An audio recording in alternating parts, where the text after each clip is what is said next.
మాణిక్య వీణాముపలాలయంతీం మదాలసాం మంజుల వాగ్విలాసాం మహేంద్ర నీలచ్యుతి కోమలాంగీం మాతంగ కన్యాం మనసా స్మరామి. ఓం ఐం వాగ్వాదిన్యై స్వాహ. మనకి పుట్టుమచ్చలు ఎవరికి ఎక్కడ ఉంటాయి, ఏ స్థానాల్లో ఉంటే ఫలితాలు ఏ విధంగా ఉంటాయి స్త్రీ పురుషులకు అనేటటువంటి దానికి మీద ఈ యొక్క తర్వాత 12 రాశుల వారిపైన ఈ పుట్టుమచ్చల ప్రభావం ఏ విధంగా ఉంటుందో ప్రొఫెసర్ డాక్టర్ మొలపూడి సత్యనారాయణమూర్తి నేను మీకు ఈ వీడియోలో తెలియజేస్తున్నాను. మొట్టమొదటిగా పురుషులందరికీ కూడా పురుష అంగం పైన కనుక పుట్టుమచ్చలు ఉన్నట్లయితే అదృష్టమా లేకపోతే ఈ యొక్క దురదృష్టమా అనేటటువంటిది చాలా మందికి తెలియనటువంటి అంశం. అది మరి పుట్టుమచ్చ లింగం పైన ఉన్నటువంటి ఇంచుమించు చాలా మంది వరకు కూడా ఎంత డబ్బు బాగా సంపాదించినప్పటికీ కూడా మరి వీళ్ళందరికీ కూడా ధన నష్టము అనేటటువంటిది ఏదో ఒక దశలో జరుగుతుంటుంది. అలాగే స్త్రీలకి ఈ యొక్క పెదవులపై పుట్టుమచ్చ ఉన్నటువంటి వాళ్ళు అదృష్ట జాతకులు అవుతారు. వారిని మంచి సౌందర్య రాశులు అవడమే కాకుండా మంచి ఉద్యోగము, గొప్ప ఇంటి సంస్కారం ఉన్నటువంటి వాళ్ళు వివాహం చేసుకుంటూ ఉంటారు. అలాగే కడుపు పైన పుట్టుమచ్చ ఉన్నటువంటి పురుషుడికి ఆకలి ఎక్కువ, అందువలన వీళ్ళకి ఆకలి జీర్ణము అనేటటువంటిది ఎక్కువ అవుతూ ఉంటుంది. అలాగే ధనాన్ని బాగా సంపాదిస్తారు. స్త్రీలకి నడుము పైన పుట్టుమచ్చ ఉన్నటువంటి వాళ్ళు మంచి రసికత్వం కలిగి ఉంటారు, కోమల స్వభావం కలిగి ఉంటారు, మంచి ధనవంతులు ఉంటారు. అలాగే ఈ 2 కనుబొమ్మల మధ్య స్త్రీ పురుషులిద్దరికి కూడా పుట్టుమచ్చ ఉన్నటువంటి వాళ్ళు తీక్ష్ణ దృష్టి కలిగి ఉంటారు. అవతల వాళ్ళు ఎవరైనా సరే అటువంటి వాళ్ళని అంచనా వేసుకోగలుగుతారు, కీర్తిమంతులు ఉంటారు. అలాగే ఈ యొక్క ఉంగరము వేలు ఇదిగో ఇక్కడ దీనికి కనుక పుట్టుమచ్చ ఉన్నట్లయితే జీర్ణకోశ వ్యాధులు, గ్యాస్ట్రిక్ ప్రాబ్లమ్స్ రావడానికి అవకాశం ఉంది. ఈ చిటికిన వేల పుట్టుమచ్చ ఉన్నటువంటి వాళ్ళు వ్యాపార దక్షత కలిగి ఏ వ్యాపారాన్నైనా సరే చేసేటటువంటి వాళ్ళు ఉంటారు. ఇదిగో ఈ చూపుడు వేలు మీద దృష్టి వేలు ఉన్నటువంటి వాళ్ళు ఇతరుల యొక్క దోషాలని ఈజీగా గ్రహిస్తారు అండ్ కమాండింగ్ పవర్ అనేటటువంటి దానికి ఎక్కువగా. ఇదిగో ఇది శనివేలు. ఈ వేలు మీద పుట్టుమచ్చ ఉన్నటువంటి వాళ్ళు ఎక్కువ కష్టపడేటటువంటి స్వభావం కలిగి ఉంటారు. పాదాల మీద పుట్టుమచ్చ ఉన్నటువంటి వాళ్ళు తిరుగుడు చక్రాలు ఉన్నటువంటి వాళ్ళు, మా అరికాల్లో ఉన్నటువంటి వాళ్ళు కూడా గొప్ప ధనవంతులు అవుతారు. అలాగే ఎడమ తొడ పైన ఉన్నటువంటి వాళ్ళు వీళ్ళు మగసిరిగిని కలిగి ఉంటారు. అలాగే స్త్రీలకు కూడా తొడల పైన ఉన్నటువంటి వాళ్ళంతా కూడా మంచి సంపాదనా పరులు అవుతారు. అలాగే ఈ యొక్క శిరస్సు మీద స్కల్ మీద మనకి పుట్టుమచ్చ ఉన్నటువంటి వాడు మంచి సుడులు ఉంటాయి. 2-3 వివాహాలు అవడానికి కూడా అవకాశాలు ఉంటాయి. ఇకపోతే భుజము మీద పుట్టుమచ్చ ఉన్నటువంటి వాళ్ళకి మగవాళ్ళకి కుడి భుజము, ఆడవాళ్ళకి ఎడమ భుజం అనమాట. ఇటువంటి వాళ్ళకి అందరికీ కూడా మనకి ఏమవుతుందంటే చక్కగా భుజబలం కలిగి ఎక్కువ కష్టపడి ఎక్కువ సంపాదించడము ఇలాంటివన్నీ కూడా చేస్తారు. అలాగే ఈ దీనిపైన పుట్టుమచ్చ ఉన్నటువంటి వాళ్ళు ఎవరైనా సరే మంచి తీక్ష్ణమైనటువంటి జ్ఞానాన్ని కలిగి ఉంటారు. అండ్ ఎలక్ట్రానిక్స్ రంగంలో వీళ్ళు మంచిగా సక్సెస్ ఉంటారు. సాఫ్ట్వేర్ ఇంజనీర్లుగా రాణించాలి అని అనుకునేటటువంటి వాళ్ళకి చంకల్లో పుట్టుమచ్చ ఉండాలి.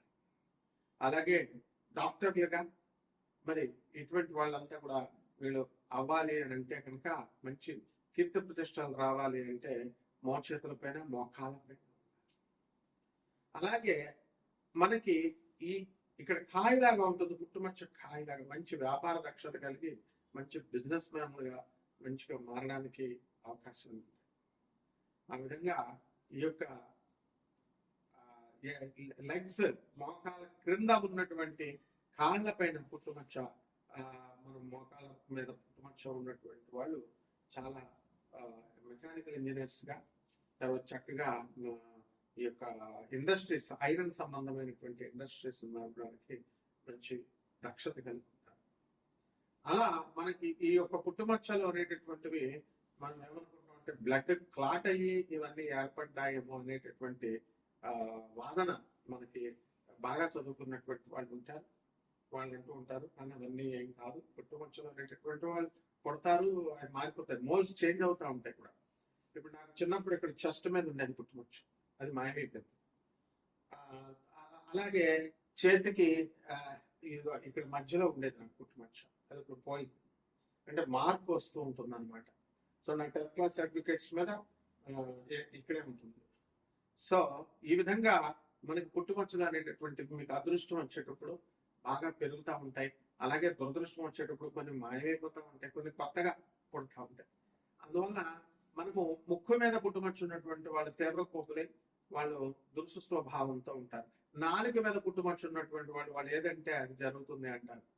అలాగే ఈ యొక్క పెదవుల పైన అంటే ఈ లిప్స్ పైన పుట్టుమచ్చలు ఉన్నటువంటి వాళ్ళు మోస్ట్ రొమాంటిక్ గా వీళ్ళు తయారవుతారు అన్నమాట. అలాగే ఈ యొక్క ఈ ప్లేస్ లో కనుక ఈ కళ్ళ క్రింద ఉన్నటువంటి వాళ్ళు వెగబాన్స్ గా మారడానికి అవకాశం ఉంటుంది. ఈ విధంగా మనకి ఈ పుట్టుమచ్చల శాస్త్రం అనేటటువంటిది పూర్వకాలం నుంచి వస్తుంది. దీని యొక్క స్వభావంతోనే మనకి ఈ వీటి యొక్క ప్లేస్మెంట్స్ ని బట్టే మనకి మన ద్వాదశ రాశుల వారి పైన ప్రభావం ఉంటుంది. డాక్టర్స్ గా చదువుకున్నటువంటి వాళ్ళు చాలా మంది నా స్టూడెంట్స్ మరి ఈ యొక్క హస్తరేఖలు చూసి చెప్పండి సార్, పుట్టుమచ్చలు చూసి చెప్పండి సార్ అని అడిగే వాళ్ళు చాలా మంది ఉన్నారు. Not simply basing on the horoscope. కాబట్టి మోడర్న్ సైన్స్ ని ఏన్షియంట్ సైన్స్ ని బ్లెండ్ చేసి మేము ఆధునిక మోడర్న్ సైన్స్ బ్లెండ్ చేసి చెప్తాము. కాబట్టి మీకు ఎవరికైనా సరే నాన్ కమర్షియల్ ఆస్పెక్ట్ తో మేము ఈ యొక్క రాశి ఫలాలను చెప్తున్నాం. దాని ద్వారా మీరు పూర్తి జాతకం తెలుసుకోవాలనుకునేటటువంటి వాళ్ళు మమ్మల్ని. కన్యా రాశి, ఈ కన్యా రాశి వారికి అందరికీ కూడా మనకి కన్యత్వం అంటే ఏంటండి, వర్జినిటీ. అంటే మర్మాంగాల మీద వీళ్ళకి పుట్టుమచ్చలు ఉండేటటువంటి అందరూ కూడా ఈ కన్యా రాశిలోకి వస్తారు, ఆడవాళ్ళైనా మగాళ్ళైనా. అలాగే దీంతో పాటు ప్యారలల్ గా ఈ కన్యా రాశి వారికి మనకి మెడ దగ్గర ఈ భాగంలో మనకి కామకేంద్రమైనటువంటి ఈ యొక్క మెడ ఈ సెంట్రల్ పాయింట్, ఈ మెడ ఈ పార్ట్ నుంచి ఈ పార్ట్ వరకు వాళ్ళకి రసికత్వం ఎక్కువగా ఉంటుందని వాత్స్యాయన కామసూత్రాల్లో వాత్స్యాయన మహర్షి చెప్తారు. సో ఆ స్పాట్లలో వీళ్ళకి అందరికీ కూడా పుట్టుమచ్చలు ఉన్నటువంటి వాళ్ళు. అలాగే ఈ యొక్క మోకాళ్ళ దగ్గర నొప్పులు, ఈ యొక్క పుట్టుమచ్చలు ఉన్నటువంటి వాళ్ళు ఈ కేటగిరీలోకి రావడం అనేటటువంటి జరుగుతాయి. వీళ్ళంతా కూడా ఈ కన్యా రాశిలో ఉన్నటువంటి వాళ్ళు, వీళ్ళకి ఆదాయాలు బ్రహ్మాండంగా పెరుగుతాయి, శత్రు పీడ అనేటటువంటిది పోతుంది. ఆ తర్వాత సప్తమ స్థితిగతుడైనటువంటి శని వక్రించి 2026 సంవత్సరం వరకు కూడా జీవిత భాగస్వాములతోనూ వ్యాపార భాగస్వాములతోనూ కాస్త అన్యోన్యత అనేటటువంటిది కొన్ని సందర్భాల్లో తగ్గడానికి అవకాశాలు ఉంటాయి. కాబట్టి వాళ్ళు తప్పులు చేసినప్పటికీ కూడా మీరు వాళ్ళ తప్పులను కనుక ఎత్తి చూపించినట్లయితే ఎట్టి పరిస్థితుల్లో కూడా వాళ్ళు ఒప్పుకోరు. ఇగో ఈ యొక్క వేలు దగ్గర పుట్టుమచ్చ ఉన్నటువంటి వాళ్ళు, చూపుడు వేలు దగ్గర ఉన్నటువంటి పుట్టుమచ్చ వాళ్ళు అసలు తమ తప్పులు తాము ఒప్పుకోరు. ఇతరుల యొక్క తప్పుల్ని ఎంచి చూపించడంలో వీరు అధికంగా సిద్ధహస్తులు అని చెప్తారు. ఆ విధంగా ఈ యొక్క కన్యా రాశి వారికి అందరికీ కూడా భార్యాభర్తల మధ్య కాస్త అన్యోన్యత లోపించినప్పటికీ కూడా మనకి ఈ యొక్క గురుడు కేంద్రంలో ఉండడం ద్వారా అనేకమైనటువంటి లాభాలను మీరు గడిస్తారు. డాంబికమైనటువంటి ఆచారంతో మీరు ఉద్యోగం చేసుకోవడం అనేటటువంటిది జరుగుతుంది. వర్క్ టెన్షన్ ఉన్నప్పటికీ కూడా ఎంతో లాభంగా మీరు చేయడం అనేటటువంటి జరుగుతుంది. శ్రద్ధతో దూరపు ప్రయాణాలు చేస్తారు. దీనితో ఎడమ కాలి మధ్యలో కనుక ఉన్నట్లయితే పుట్టుమచ్చ దూర ప్రయాణంతో పాటు అదృష్టము దొరకడానికి కూడా అవకాశం ఉంది. నిధి నిక్షేపాలు, దూరపు బంధువుల యొక్క మరణవార్త విన్న తర్వాత మీ అందరికీ కూడా వాళ్ళు మీకు ఏదో విధంగా లాభం చేయడము ఇలాంటివన్నీ కూడా జరుగుతాయి అన్నమాట.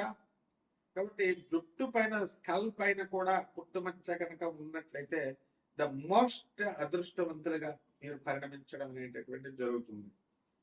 ఇక ఈ రాశి వారందరూ కూడా మీకు ఎడమ తొడ మీద పుట్టుమచ్చ ఉన్నటువంటి కన్యా రాశి వాళ్ళంతా కూడా ముస్లిం అమ్మాయిని ప్రేమించడానికి అవకాశాలు ఉంటాయి కొంతమంది, అందరూ కూడా. అంటే కులాంతర వివాహాలు, మతాంతర వివాహాలు జరగడానికి అవకాశాలు ఉంటాయి. ఆదాయాలు బ్రహ్మాండంగా పెరుగుతాయి. అండ్ చదువుల్లో బ్రహ్మాండంగా ఫాస్ట్ గా ఉంటారు. 2026 సంవత్సరంలో ఉద్యోగాలు, జీతభత్యాలు బాగా పెరుగుతూ ఉంటాయి. అందువల్ల పరిహారాలు మనకి చేసుకోవాల్సినటువంటి అవసరం ఉంది. ఈ యొక్క కన్యా రాశి వారికి అందరికీ కూడా కమలాత్మిక అమ్మవారి యొక్క మంత్రాన్ని, జపాన్ని తీసుకొని వాళ్ళందరూ కూడా కుంకుమార్చనతో మనం కమలాత్మిక అమ్మవారి మంత్రాన్ని జపించినట్లయితే బ్రహ్మాండంగా ఈ పరిహారం అనేటటువంటిది కలుగుతుంది. అలాగే జొన్న రొట్టెలను తీసుకొని మనము చక్కగా ఈ యొక్క గాణగాపురం దత్తాత్రేయ స్వామి వారి దర్శనం తిరగడం, అయితే నిత్య విహారి అయినటువంటి ఆ గురుదేవుడు అయినటువంటి దత్తాత్రేయ స్వామి వారు తాను ఇచ్చినటువంటి వాగ్దానాన్ని అనుసరించి ఇక్కడ ఈ షిరిడీలో విహరించడం అనేటటువంటి జరుగుతుంది. కాబట్టి మనం పెట్టేటటువంటి ప్రతి కని కూడా, ప్రతి అన్నదానం అవనేయండి, లేకపోతే ఏ దానం అవనేయండి, అంతా కూడా బ్రహ్మాండంగా ఉంటుందని చెప్పేసి ఈ రకంగా మీ జాతకం బ్రహ్మాండం